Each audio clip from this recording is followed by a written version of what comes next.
yang ada di rumah yang ikut live dengan kami Citraland Celebes Official. Saya dengan saya Angel dari Citraland. Hari ini kita kembali ngobrol-ngobrol, bincang-bincang. Kali ini temanya mengenai apakah investasi properti itu masih menjanjikan di masa pandemi ini. Dan pada hari ini kita bersama dengan seorang narasumber. Kebetulan yang bersama dengan saya, mungkin Bapak Ibu kalau lihat di kamera, di layar udah pada kenal banget.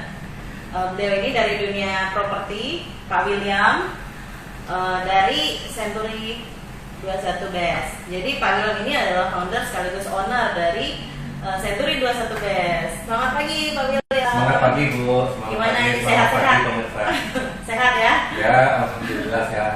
Kalau lihat ini dari cerah wajahnya Pak William ini kayaknya tidak sama sekali tidak terimbas. Oh iya, sama COVID. Harus optimis. Ya, betul sekali. Nah, jadi pagi ini kan kita mau ngobrol-ngobrol nih. Kenapa hari ini kita dengan Pak William? Karena ya ini hari kan temanya memang agak sedikit ke properti dan Pak William sudah sangat expert di situ. Nah, teman-teman sekalian yang di Instagram, saya tuh sebenarnya penasaran. Jadi untuk pembukaan ini nggak apa-apa ya sambil saya tanya-tanya Pak William. Pak William, saya tuh ada dengar nih dari teman, katanya Pak William dulu itu memulai usaha nggak langsung besar dengan properti. Jadi Pak William malah mulai dari penjual ikan, menjual CD ya, jeruk. Ya, maksudnya kok bisa ya dari pedagang ikan terus ujung-ujungnya terakhirnya malah membuka agent properti, bahkan bisa eksis sampai hampir 20 tahun di agent properti. Nah, mungkin Pak William bisa cerita dikit deh gitu pengalamannya berbagi dengan kita-kita. Kiat-kiatnya itu gimana? Oke, saya singkat saja. Sebenarnya pengalaman masing-masing sukses itu berbeda. Jadi mungkin ada yang lebih luar biasa juga. Cuma intinya saya sharing juga bahwa awalnya itu kan memang kita ini, saya secara pribadi kan dari keluarga yang serba tidak ada, sehingga kondisi ini dipaksakan kami harus bekerja. Jadi awalnya kerjanya semrawutan, jadi semuanya bisa pokoknya apa yang bisa dikerja saja. Yang intinya bagaimana caranya kita bekerja untuk kelangsungan hidupnya kita. Jadi asal-muasalnya itu saya pokoknya kerja apa saja, kerja jeruk suja, kerja ikan, bahkan jualan CD ya. Sampai suatu ketika teman ada mengajak bahwa Pak William, kamu ini orangnya suka kerja, ya mau nggak kerja di properti. Waktu itu benar-benar blank, saya itu nggak tahu saya itu sebenarnya passionnya saya di mana. Waktu itu passion saya itu nggak ada, yang ada adalah saya harus kerja, ya saya butuh biaya hidup dan saya tidak bisa berharap dari keluarga. Itu intinya. Jadi saya itu pokoknya kerja, tidak ada pikiran apa-apa, ya yang penting saya kerja dapat duit, saya bisa melanjutkan hidup saya. Oke, singkat cerita, saya coba kerja di properti. Waktu itu properti sama sekali ya mungkin seperti orang-orang yang lain selalu berpikir bagaimana caranya jual rumah, apa semuanya. Ya semuanya kita belajar ya. Jadi itu semua proses ya. Sehingga apa yang terjadi akhirnya saya pelan-pelan akhirnya saya cintai apa yang saya kerja. Jadi secara prinsip sebenarnya adalah untuk ingin sukses sebenarnya ya, khususnya di bidang tertentu ya. Jangan tunggu apa yang kita cintai, tetapi cintailah apa yang kita kerjakan. Nah, itu sebenarnya intinya.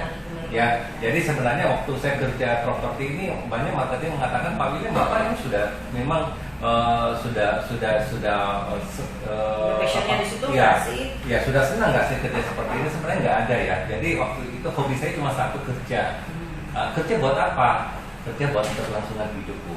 Jadi memang saya itu dari kecil tuh diajar memang nggak bisa bersandar oleh siapapun juga. Yang bisa bersandar kita sama yang di atas dengan diri kita. Ya mungkin seperti itu kayaknya. Ya betul juga sih. Kalau sekarang kan eranya kan kita, apalagi kalau anak-anak muda tuh selalu berpikiran kira-kira apa ya passion saya. Jadi banyak tuh anak-anak muda sekarang, misalnya saudara-saudara saya, teman-teman saya selalu bertanya itu. Jadi mereka tuh mau cari misalnya kursus, mau cari belajar apa gitu. Karena selalu berusaha dalam kepala mereka itu bagaimana caranya kerja sesuai dengan passion. Nah, tapi pagi ini kita dapatkan insight dari Pak William. Memang sih dari orang tua dulu juga selalu bilang apa yang ada di tangan itu yang dikerjakan. Jadi nggak usah terlalu cari passion, kita yang mempassionkan pekerjaan Betul. kita ya. Betul sekali. Ya, karena memang ujung-ujungnya kan ya itu berkat itu dari atas gitu. Jadi daripada kita sibuk mencari passion kita apa, lebih baik apa yang ada di muka mata dikerjakan gitu Betul. ya.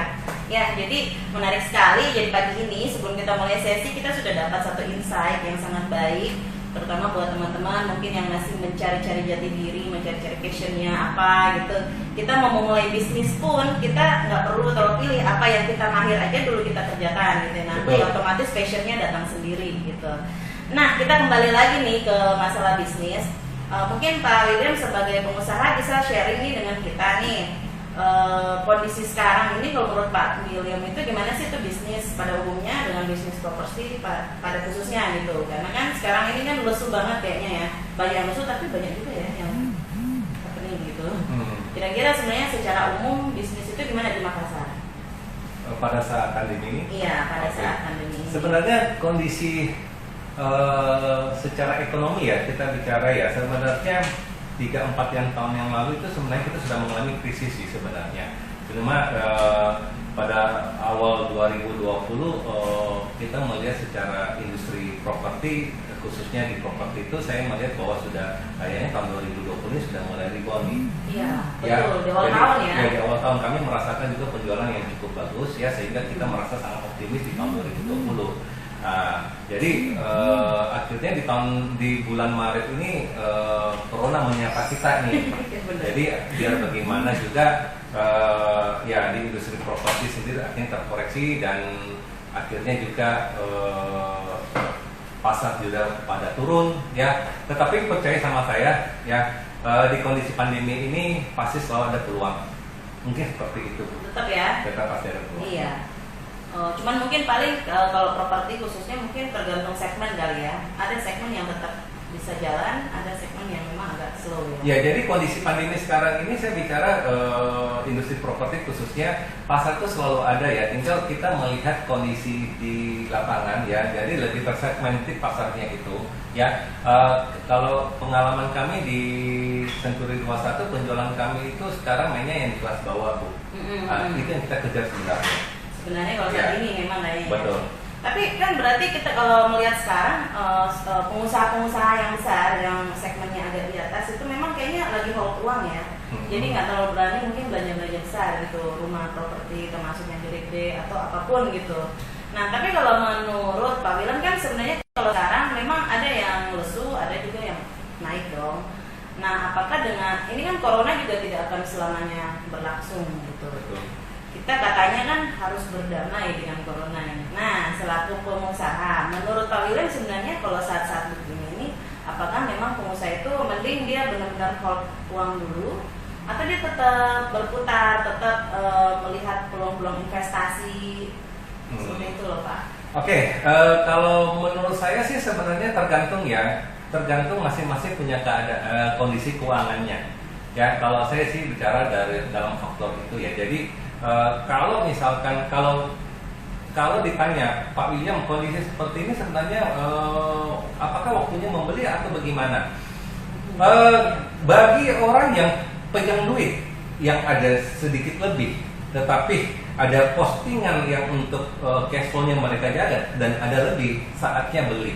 Karena kondisi ini jujur adalah kondisinya di mana kondisi yang dimana para pemilik properti ini butuh cash flow.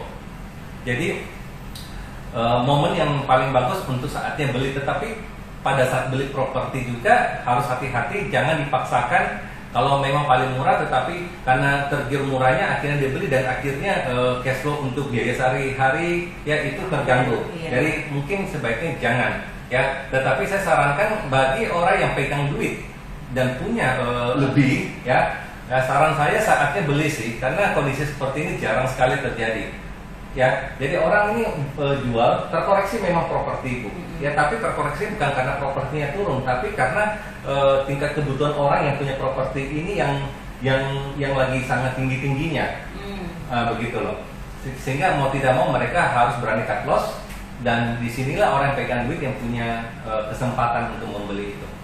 Oh gitu. Jadi nggak semua juga harus hold ya. Kalau Iya. ada kelebihan ya kenapa enggak ya? Iya. Karena kan properti juga naik terus. Iya. Kalau kita menunggu terus belum tentu besok-besok bisa beli. Betul.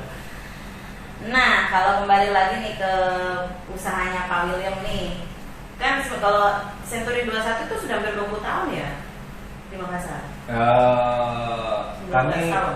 ya kalau saya sih sendiri kurang lebih 19 tahun, Century 21 kami baru 2006 ya. Oh, 2006. Ya. Ya, oke. Jadi itu sudah lumayan lah ya. Ke sekarang 2020 berarti sudah 14 tahun ya. Betul, kurang lebih. 14 tahun. Lumayan, berarti kan sebenarnya itu juga tidak kondisi ekonomi 14 tahun ini kan juga tidak mulus banget kan. Tetap saja ada juga krisis-krisis selain pandemi ini. Betul. Kan? Jadi nah itu yang saya pengen tanyakan nih. Kan sudah melalui beberapa kali krisis, bahkan sekarang pandemi, tapi Century 21 BES ini kan masih tetap bisa eksis nih Pak.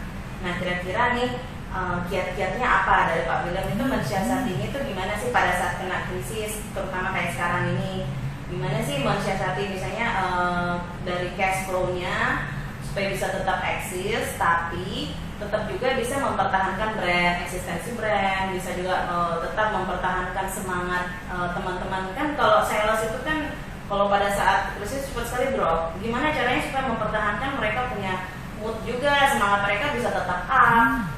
Dari perusahaan itu kasih bantuan trik-trik apa sih gitu supaya mereka tetap bisa jualan walaupun di masa krisis seperti sekarang maupun krisis-krisis yang kemarin dong, kan bisa eksis nih sekian belas tahun, berarti memang sudah bisa lah melewati krisis-krisis. Oke. Mungkin bisa memberikan tip-tipnya gimana caranya tuh Pak. Oke, begini. Sambil menjaga cash flow ya. Kalau saya sih secara prinsip saya sih orangnya nggak bisa diam ya.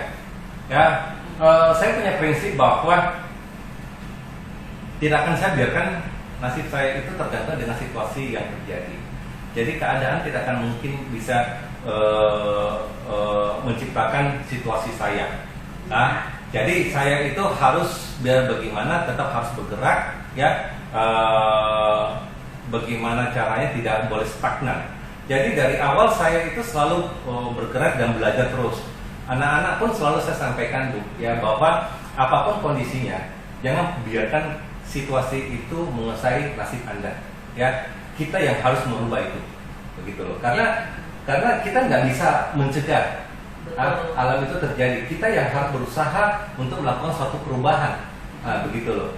Ya. Tapi sekarang kalau di kantor gimana? Kan masa PSBB lah apa, Iya. kita nggak boleh ngantor, nggak boleh itu. Gimana Pak William sama anak gimana supaya Jadi, mereka tetap? Oke, kondisi sekarang ini saya memang dari kemarin ya semenjak mulai krisis ekonomi secara global, terus dihantam lagi pandemi, ya kita punya kegiatan tidak berkurang sih. Justru memang saya harus akui Bu Angel bahwa di coronavirus ini ya memang kita dipaksakan bikin satu terobosan penting lagi. Jadi sebelum pandemi kita tetap melakukan aktivitas kita ya, tetap kita saling berhubungan dengan marketing apa yang harus mereka kerja ya. Nah, terus di pandemi ini kita bikin satu terobosan lagi yang dimana kita harus lebih menyesuaikan begitu loh. Apalagi sudah dengan adanya PSBB kita paksakan semua marketing itu kita berkomunikasi lewat digital. Begitu. Jadi setiap hari kita komunikasi terus menyampaikan apa yang harus dilakukan ya untuk mengantisipasi di new normal ini, Bu. Begitu. New normal ya. Ya. Jadi kondisi sekarang pun yang kayaknya wow menyusahkan terpaksa harus jadi normal, dianggap new normal kita gitu Ya, new normal berarti bukan karena new-nya ini kan sebenarnya adalah polanya. Iya, polanya. Ya, jadi pola itu yang harus dirubah sih, Bu. Jadi kita banyak sih yang kondisi pandemi ini akhirnya shifting dari satu industri ke industri yang lain. Kalau saya sih sebenarnya nggak apa-apa melakukan shifting itu, tetapi secara personal brand ini jangan ditinggalkan. Saya selalu sampaikan kepada anak-anak bahwa nggak apa-apa. Artinya ya kita kan marketing ini kan selalu cari peluang. Tetapi sebagai personal brand Anda sebagai seorang broker itu jangan ditinggalkan. Artinya ya aktivitas untuk mengupload di media sosial khususnya di properti, karena Anda dikenal sebagai broker properti, itu harus tetap dikonsistenkan supaya brand personal Anda itu masih tetap orang ingat gitu maksud saya. Jadi caranya bukan ganti industrinya, tetapi caranya ya Jadi kalau kayak macam saya, cara-cara seperti dulu ini sudah nggak bisa saya pakai lagi. Yang mana tuh cara yang kayak dulu tuh? Ya mungkin misalnya contoh ya kita lebih sering ketemu, ya itu kan pasti di kuliah. Ya, jadi kondisinya ini sekarang sudah mulai renggang, ya. Nah, sekarang juga kita juga harus siap tidak siap melihat kondisi kebutuhan customer sekarang ini sudah berbasis digital, ya kita sudah harus masuk ke sana. Mau tidak mau, ya kan begitu, ya. Jadi artinya secara prinsip sih kita harus lebih memperlakukan kita harus ikuti perubahan itu. Fleksibel ya, mengikuti perubahan. Jadi nggak usah terlalu takut dengan perubahan. Saya rasa nggak perlu takut ya. Malah sebenarnya berarti ini situasi pandemi ini memberikan koreksi yang banyak juga, koreksi positifnya malah ya ke dunia bisnis itu, membuat kita lebih update lagi. Sebelumnya mungkin males dengan medsos, sekarang mau nggak mau. Iya. Justru kondisi pandemi ini sebenarnya ya tergantung dari sudut pandang orang masing-masing ya. Kalau ada yang menganggap pandemi corona ini adalah sisi positif dan ada negatifnya. Ya kalau sisi negatifnya ya kita semua tahu bahwa memang ekonomi lebih terkoreksi dan ruang gerak kita semakin terbatas, ya kan. Tapi kalau sisi positifnya saya melihat sih jauh lebih banyak ya. Karena memang barangkali tergantung dari mindset seseorang sih. Saya sih melihat situasi apapun selalu sambil positifnya dulu. Karena begitu kita ambil sisi positifnya, semua unsur positif akan kita tarik, apapun itu. Jadi sebenarnya keadaan jelek apapun jangan ambil negatifnya. Itu menurut saya. Betul. Ya, pandemi ini ambil sisi positifnya. Positifnya apa? Ya mungkin dari segi ya kesehatan barangkali kita lebih tingkatkan secara otomatis ya kan. Ya, kan olahraga ya. Sebelum kesini olahraga ya Pak. Ya, karena biar bagaimana ya corona ini kan sebenarnya cara melawannya itu dari imunitas. Ya kan. Terus juga hubungan keluarga semakin dekat juga. Ya, terus karena di rumah aja ya. Ya, karena di rumah juga. Terus juga saya melihat ya, jadi terus terang di pandemi ini ya kita merasa menjadi tidak nyaman dan akhirnya kita tidak boleh stagnan dengan gaya kita. Kalau Anda ingin survive, ya corona time ini itu adalah waktunya untuk kita mencoba mentransisi kita punya cara kerja, gitu loh. Memang nggak nyaman, tetapi saya ingin sampaikan bahwa di balik ketidaknyamanan ini, di situ ada pertumbuhan. Jadi kalau Anda nyaman-nyaman saja, saran saya Anda harus waspada. Ya, jadi jangan biarkan, apalagi kita ini anak-anak muda ya, Bu Angel ya. Jadi saya selalu muda. Ya kita masih muda. Oh ya baiklah.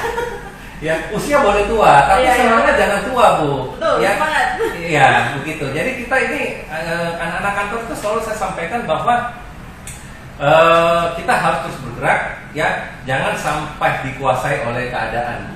Betul. Gitu loh. Iya. Kalau dipikir-pikir memang sebenarnya corona ini malah membuat kita betul-betul bertransformasi ya. Mungkin nggak tahu ya, mungkin besok-besok justru work from home itu lebih efektif kan, jadinya kan nggak harus semua berkumpul di kantor. Ternyata dari rumah juga. Kami pun di sini pertamanya kan ribut banget nih kerja di rumah, gimana di sistem gimana apa-apa, tapi sering berjalannya waktu ternyata sistem pun bisa diakalin. Ya itu meeting-meeting bisa lewat Google Meet, lewat Zoom, lewat apa gitu. Dan tetap bisa punya waktu di rumah, bisa punya waktu pekerjaan juga tetap jalan. Cuman memang mungkin agak tertahan dengan penghasilan ya. Karena kalau di segmen kami kan agak tinggi ya sebenarnya. Tapi sebenarnya kalau dilihat memang justru fenomena ini membuat kita menemukan cara baru untuk berbisnis. Cara baru, betul. Ya, menikmati hidup dan berbisnis. Bayangkan kalau dulu tuh full di kantor mungkin sampai malam, Sabtu Minggu pun masuk gitu. Sekarang kan di rumah aja, ada waktu buat keluarga, tapi pekerjaan jalan. Memang kalau menurut saya pandemi ini mengajak kita lebih istilahnya secara flexible working hour-nya itu lebih dominan. Jadi flexible, betul ya bahasanya tuh flexible working hour. Ya, jadi flexible working hour ini ya kapan saja, di mana saja, kan begitu. Betul. Ya, dan harus di kantor. Ya, harus di kantor. Update dong ya. Iya, saya justru kerja di rumah ini saya punya waktu lebih terfokus, Bu. Begitu loh. Saya sampai kadang-kadang nggak nyadar bahwa di satu tempat itu saya mulai dari pagi jam 10 sampai jam 4 sore. Makan, selesai makan langsung di situ. Saya waktu kalau di luar, saya nggak mungkin membuang waktu selama itu, Bu. Dan terus di depan komputer, terus saling komunikasi. Ya kita nggak sadar kondisi seperti ini. Begitu loh. Iya, jadi sebenarnya malah banyak lah positifnya ya. Mungkin buat sebagian orang juga memang agak menyusahkan, tapi kalau kita mau menyesuaikan diri malahan jadi hal yang positif. Betul, gitu ya betul. buat kita.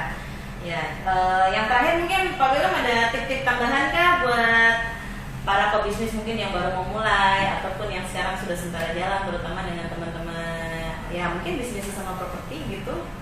Kalau saya sih sebenarnya menyarankan seperti ini, kembali ke anak-anak saya dulu pertama ya. Dan anak tim saya selalu saya katakan bahwa satu hal yang harus kita pegang bahwa sebenarnya nasib kita ini sangat ditentukan dengan apa yang kita kerjakan. Yang kita pikirkan, Ya, kita yang apa yang kita pikirkan dan apa yang kita kerjakan. Betul. Jangan pasrah dengan keadaan. Betul. Ya, semakin situasi itu krisis, semakin kita dipaksa untuk lebih kreatif. Anda yang tidak mau kreatif, Anda yang tetap pasrah dengan keadaan ini, percaya sama saya, Anda tidak akan bisa bertumbuh. Ya, jadi siap tidak siap, suka tidak suka.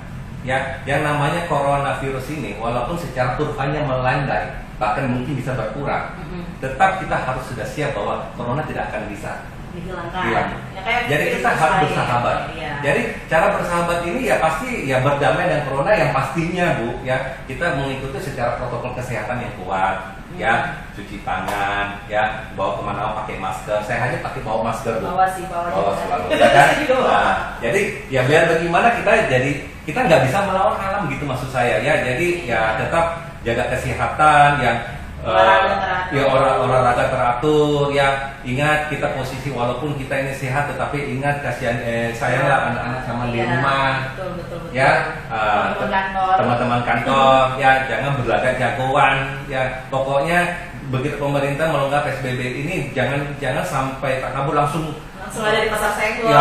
Ya, tetapi tetap social distancing dijaga, physical distancing tetap dijaga. Kan begitu ya. Jadi saya sih berharap untuk industri broker khususnya bahwa kalian jangan pesimis ya, pasar itu selalu ada. Selama 19 tahun saya di properti sudah saya mengalami banyak siklus ya. Saya ingin katakan sama para marketing bahwa yang namanya properti pasarnya selalu ada ya. Tinggal kita pintar-pintar melihat kondisi ini ya, pasar yang mana yang sekarang lagi main.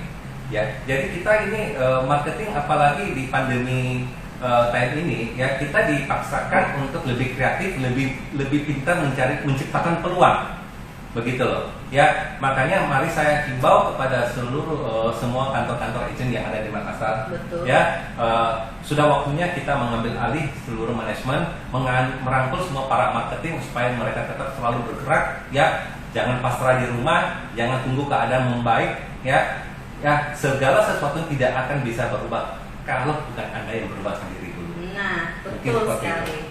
Terima kasih nih. Jadi seru sekali Bapak Ibu pemirsa sekalian yang nonton ya.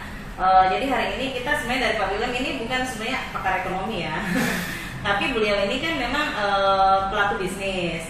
Dan hari ini kita mungkin tidak terlalu berbicara dalam mengenai data-data bisnis, tapi yang pastinya kita banyak sekali mendapatkan encourage gitu. Jadi dikuatkan dalam hal dari mentalitas kita bagaimana menghadapi krisis. Nah, terbukti dari Pak William ini dengan usahanya juga sudah sampai melewati bukan cuma krisis pandemi ini, banyak krisis pun lewat gitu. Betul. Ya. Yang penting dari kitanya, kita mau tetap semangat, mau tetap usaha, tidak berdiam diri dan pasrah atau mau bagaimana gitu. Nah, jadi mudah-mudahan hari ini teman-teman sekalian yang nonton bisa juga sama-sama dikuatkan, bisa sama-sama diberi semangat gitu ya, supaya kita tetap semangat walaupun dalam masa susah.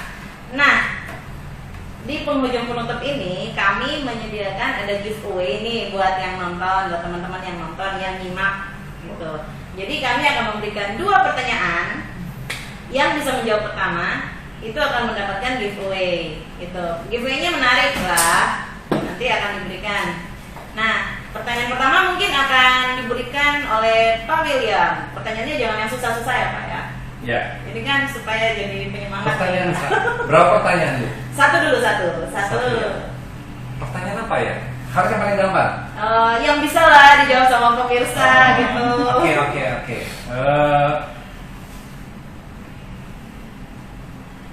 Oke, siapa? Saya mau tanya ini. Senturi 21 Best itu adalah perusahaan bergerak di bidang apa? Waduh, Gampang pakai bingit ini. Sudah ada yang menjawab kah?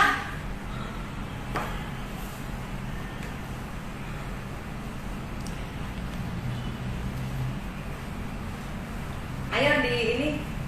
Oke. Century 21 guys, dari tadi loh ini kita ngemeng-ngemeng ini udah kayaknya udah clear banget gitu, masa nggak ada yang tahu jawab ini. Atau mau ganti pertanyaannya? Lebih gampang lagi? Udah ada yang jawab? Ya, udah ada yang jawab nih. Oke. Benar nggak jawabannya nih? Benar ya? Ya, berarti oke, Century 21 Best itu memang bergerak di bidang Century 21 Best itu bergerak di bidang jasa pemasaran properti. nah, gitu. Di ini ya, pemenangnya adalah AYPG. Ya, nanti akan dikontak ya. Oke. Nah, pertanyaan yang kedua sebelum kita mengakhiri sesi hari ini, dari saya aja kali Pak ya. Iya. Ya, pertanyaannya mudah aja nih. Kan teman-teman kan udah ikut ya berapa kali kita live streaming tentang Citraland Celebes. Nah, pertanyaannya, Citraland Celebes itu terletak di jalan apa? Ayo. Nama jalannya ya. Gila, gampang banget. Belum tentu loh Pak. Orang cuma tahu jalan apa baru ya. Iya, Tapi iya. nama jalan di sini apa? Ayo. Oke. Citraland Celebes, pertanyaan dari saya tuh Citraland Celebes, proyek Citraland Celebes ini terletak di jalan apa? Oke, sudah ada yang menjawab tuh ya. Benar nggak tapi jawabannya? Apa jawabannya?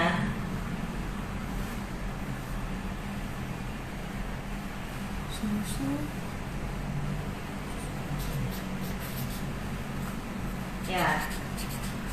Kalau sudah ada jawabannya berarti udah close aja lah ya. Hari ini kita dua aja. Susukur Mamoin. Waduh, namanya agak susah. Lebih susah dari pertanyaan saya kayaknya. Baiklah. Apa? Ya, jadi yang pertanyaan pertama itu dimenangkan oleh AYPG. Ya, nggak ngerti kepanjangannya apa, pokoknya A.Y.P.G. Kemudian yang kedua dimenangkan oleh Susukur Mamoin. Ya, oke. Oke, teman-teman sekalian yang nonton di Instagram kami, Mungkin terima barangkali kasih ada yang banyak. mau kasih sedikit. Oh iya, oke. Masih ada penutupan. Oke, sebelum kita tutup di acara ini, saya ingin menyampaikan kepada para pemirsa bahwa kita sudah harus siap dengan kondisi seperti ini. Ya, jangan berdiam diri. Ya, pokoknya kondisi sekarang adalah tidak ada yang paling pintar, tidak ada yang paling kuat. Yang dibutuhkan adalah siapa yang paling bisa bertahan dan tetap konsisten melakukan perjuangan di situasi ini. Nah, itu yang memenangkan. Konsistensi ya. Ya, Konsistensi. jadi kita harus tetap berjuang dan melakukan konsistensi untuk melawan kondisi seperti ini. Jangan pernah biarkan corona itu menguasai hidup kita. Tidak akan kita pernah biarkan. Ada yang sampai stres banget loh Pak. Iya memang. Jadi jaga pikiran kita. Sebenarnya corona itu bisa disembuhkan. Itu semua tergantung dari mindsetnya kita. Ya, tidak usah terlalu khawatir yang berlebihan. Yang paling penting adalah jelas bahwa kita jaga imunitas kita. Ya, kalau kita sehat walafiat, alhamdulillah. Kita harus tahu juga kita harus menjaga posisi karir kita karena kita harus pulang di rumah. Jadi tetap social distancing harus dijaga, pakai masker, ya, dan tetap kreatif, ya. Sekrisis apapun kita dipaksakan harus lebih kreatif. Mungkin begitu. Ya, Tuhan sudah menciptakan memang kita itu dengan kreativitas. Oh iya, ya. iya, tidak akan pernah Ya. percobaan itu di luar kemampuan manusia. Nah, itu kuncinya. Jadi jangan pernah patah semangat, jangan pernah menyalahkan Tuhan, apalagi ya kenapa corona terjadi sama Betul. kita. Padahal ini Tuhan sedang melakukan sesuatu yang baik dengan kita. Buktinya tadi kan dari pembicaraan kita banyak sekali ternyata hal positif. Itu masih sebagian kecil kalau mau Oh, banyak lagi, banget. banyak banget justru Iya. positifnya dibanding negatifnya. Makanya saya katakan gitu. sama beberapa anak-anak marketing saya bahwa ayo manfaatkan. Justru gitu loh. ini saat- kondisi ya, ini saatnya benar-benar. lah kita harus lebih bisa banyak belajar Bu. Begitu Betul. loh. Ya. Jadi mungkin yang gitu. tidak tahu jadi tahu. Iya. gitu ya, luar biasa. Kamu nggak mau belajar, nggak bisa beradaptasi mengikuti perubahan ini, Anda akan pasti mati. Betul. Begitu loh. Jadi mau tidak mau kalau mau survive, ya Anda harus ikut berjuang, ikut merubah diri, ya ikut beradaptasi dengan situasi sekarang ini. Betul, Gitu. betul, betul. Ya, terima kasih sekali nih Pak Terima kasih. William. Saya pribadi juga mendapatkan banyak sekali insight dari Pak William. jadi lebih semangat. Semangat semuanya. Oke, teman-teman semua yang nonton, sekian dulu untuk hari ini. Tapi nanti minggu-minggu depan kami tetap hadir loh dengan seru-seruan yang lebih seru lagi dari yang hari ini. Oke, terima kasih. Sampai jumpa. Sampai jumpa.